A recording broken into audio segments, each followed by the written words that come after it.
Now at 6, prosecutors bring federal gun charges in connection with the mass shooting during the Chiefs victory rally. Plus, a broken elevator creates big problems for tenants in a Pittsburgh apartment building, and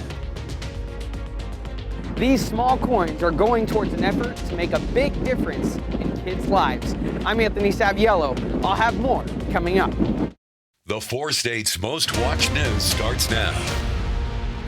3 men from Kansas City, Missouri now face federal firearms charges following an investigation into that mass shooting during the Chiefs Super Bowl rally. This is KOAM News at 6. I'm Dow Quick. Prosecutors have filed 12 charges against Fredo Antonia Manning and 4 charges each against Ronell Dwayne Williams Jr. and Shaleel Hendrick Groves. The charges include gun trafficking and straw purchases, or purchasing guns on behalf of another person legally unable to make the purchase themselves. According to court documents, 12 people pulled out firearms and at least 6 people fired weapons at that rally. It was attended by an estimated 1 million people on February 14th. 1 woman died and nearly 24 other people were injured. Prosecutors charged 2 men, Lindell Mays of Raytown, Missouri, and Dominic Miller of Kansas City, Missouri, with second-degree murder and several weapons counts for that incident. Let's check in with Chief Meteorologist Doug Heddy for a first look at the weather. Well, of course, it turned out to be a warm and windy day for us once again today. Temperatures upper 70s to near 80 for afternoon highs. You can see upper 70s across the region. Outside, the winds, very strong southerly winds at about 15 to 25. Of course, we're getting gusts that have been higher than that. All right, severe chances over the next couple days. We have a very low risk tonight, but we could get a random isolated storm, but a higher chance tomorrow, an enhanced risk, especially along and south of Interstate 44. There's not much going on out there for us right now, but we may get an isolated thunderstorm or 2 trying to pop up later on this evening, but most of you will stay dry as we drop back through the 60s over the next several hours. Of course, we're going to break down more about severe weather chances here in just a bit. See you soon. The elevator in the Stillwell apartment building in Pittsburgh has been out of service for a month. Tenants of the 4-story building say this isn't new, but as time goes on, it's growing into a bigger issue. Nina Boland has missed doctor's appointments due to the difficulty of going up and down the stairs. Boland's niece, who also lives in the building, has been bringing groceries and other deliveries to her aunt's door since the elevator stopped working. The poor girl, she's my mailman, my garbage man, and she'll lug up groceries, and that's a long way for a petite person to carry a lot of stuff. There's not a whole lot I'm not willing to do for her. First of all, I love her, and I feel like we're kind of a part of a community here, and I want to try to help out people if they need it. The problem is that I'm one person and I have a full-time job. We're going to hear much more from the tenants and explore the problem a bit deeper tonight on KOAM News at 10. Jobs for America's Graduates hosted its award ceremony today at McDonald County High School. The MCHS JAG program is dedicated to connecting students with opportunities and resources that prepare them for success beyond high school. The event featured a keynote presentation from former MCHS graduate and successful entrepreneur Randy Kasecki. They take away a little bit of confidence and know that setting goals and keeping with it is something that they're capable of, even this young. I hope that it will help set the trajectory of their life in a completely different path. Members of the public were invited to that event. The police chief of Yates Center, Kansas, is gathering funds for kids with special needs in his area. KOAM's Anthony Saviello sat down to learn about why he's doing it and the driving force behind his mission. Michael Strode is the police chief of Yates Center. I do a career that is fascinating. It is hours and hours of boredom, highlighted by moments of sheer terror and adrenaline. He describes himself as someone who is different. You kind of have to be to do his job. We're all a little different, and that's fine. It's okay to be different. But now he's raising money to help those who people may consider different. We thought we wanted to do something for autism awareness to help raise money for our school and for our instructors to help with whatever may or may not need for the students. So they created a collectible coin. These coins are in the shape of the police department seal. On one side, the seal being showcased. On the other, the cause it's raising awareness for. A cause that means a lot to Chief Strode. It was still a little rough for me anyway, because I just wondered what's it going to be like for him now. Back in January, his son Teddy was diagnosed with autism. There's still a big stigma out there. A lot of people don't know about that. And I just wanted to make sure that he would have everything he would need. But Chief Strode isn't leaving anyone else out.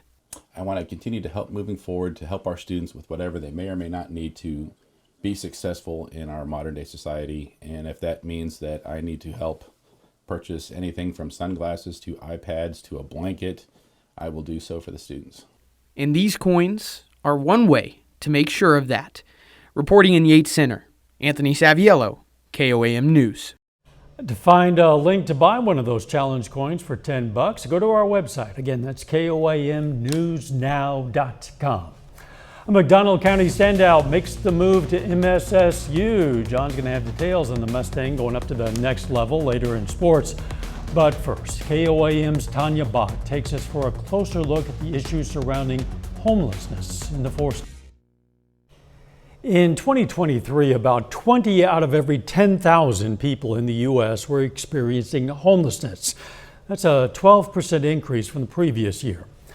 KOAM's Tanya Bach joins us with a closer look at the problem in part 2 of her special series, Beyond Homeless.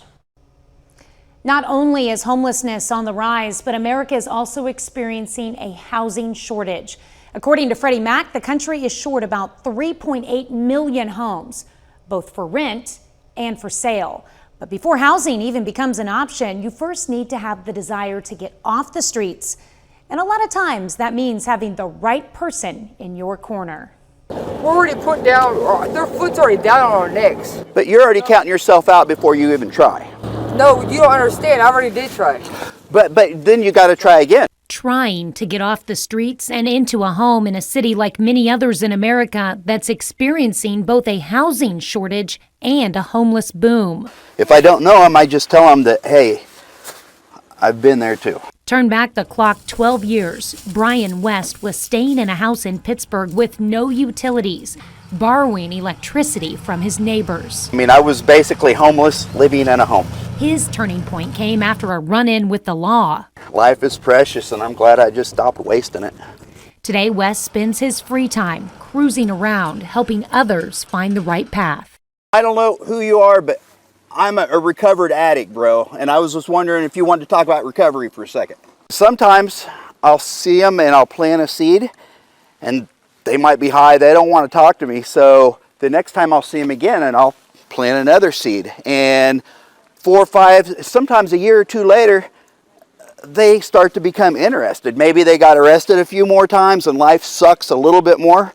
So they're like, recovery, how do I do this? And I'll get them on the phone and I will call up Crowder County Mental Health and I'll set them up an assessment. And that's exactly how we met Jason Rakestraw, who now has a home and has been clean for a year and a half. When I was down and out and he knew that, like, I'm gonna fix you. It might not be today, but I'm gonna fix you. But I couldn't buy my child nothing for Christmas. This man came out of his pocket and bought my child Christmas. So, you know, it's just a passion that he has for the addicts. You know, it's amazing. People see an addict, they shun them.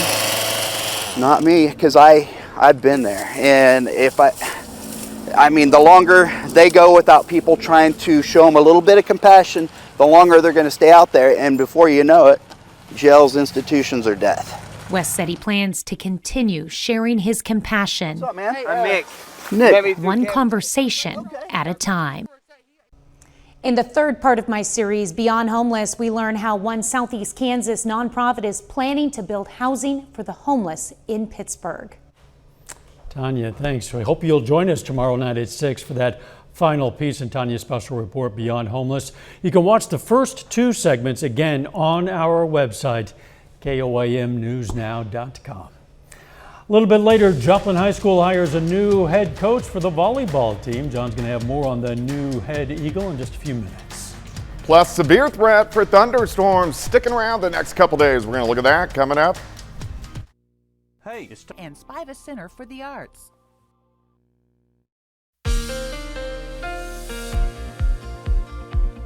Well, of course, it turned out to be another warm and very windy day for us today. Temperatures upper 70s to near 80 degrees. And it looks pretty good right now. It's windy.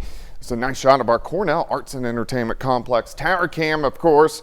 We're looking downtown Joplin off toward the north and to the east from about 7th and Joplin Street. All right, a few isolated thunderstorms for us again as we get into the evening hours. The bulk of the severe weather this evening will stay to our north, but we are in a level 1 out of 5 for 1 or 2 storms that could fire up later on this evening, mainly 9 p.m. to about midnight, but we'll keep all the threats on the lower side. Not much going on for us right now. In fact, we have pretty much clear skies across the region. And again, bigger severe weather tonight is going to be focused to our north along the I-70 corridor through Kansas City. There is actually a tornado watch out just to our north, but we are looking okay. We're going to watch for an isolated storm or two to pop up in the warm sector as we go through the next several hours, but most of you will end up staying dry. Let me take you through time. Here's 8:30 p.m. You can see one little isolated guy trying to get going and kind of shoot through the region. So we'll keep our eyes on that. But again, most of you dry. Some thunderstorms late tonight. Here's 3, 4, 5, 6 o'clock in our northern counties. And then a better chance for thunderstorms tomorrow. All right, let's go outside. Temps mid to upper 70s to near 80. It looks good here. 7th and Rangeline currently sitting at 77. We have those gusts to 32 miles per hour. It's going to stay windy again tonight and then into the daytime hours tomorrow. Those southerly winds sustained at about 10 to 20, but at times we're getting gusts 25 upwards to 30 miles per hour as this storm system rotates through. All right, severe thunderstorm watches from St. Louis all the way out through central Kansas and the purple in the middle, a tornado watch. Here's our upper level low, which is going to rotate in as we get into the daytime hours tomorrow. So a little higher severe threat tomorrow. Still level 1 out of 5 north of I-44 through the metro, level 2 out of 5 southeastern counties, level 3 out of 5. Mainly 1 p.m. until 10 p.m. We do have threats, elevated threat for hail, wind, and tornadoes tomorrow afternoon into tomorrow evening. So let me take you through time. Again, isolated thunderstorm this evening, pushes through, thunderstorms late, northern counties. As we go through the morning, warm up into lower 70s. We push 80 again tomorrow. Here come scattered thunderstorms along and south of I-44. This is pretty early afternoon. Here's 2 p.m. Scattered thunderstorms work east, and then they rebuild along the front late afternoon into the evening hours along the I-44 corridor, and then drop south and east. Most of these thunderstorms out of here by 10 or 11 o'clock tomorrow evening. Then we start to cool down, so by Friday it's going to be a nice day. The high temps are only going to be into the upper 50s, so about 20 degrees cooler than we've been accustomed to today, last couple days. Near 80 tomorrow, 58 on Friday, back into the 60s as we head into the weekend. So the weekend looks pretty good, cooling back down, high of only 50 on Monday. Nice chance to get outside again this weekend. Yeah. We've been pretty lucky as far as weekends We go. really have. Thanks, Judd. Still ahead, of McDonald County Mustangs signs to play football at Missouri Southern. And NEO women's basketball begins March Madness on a high note. John Dales has those stories and a lot.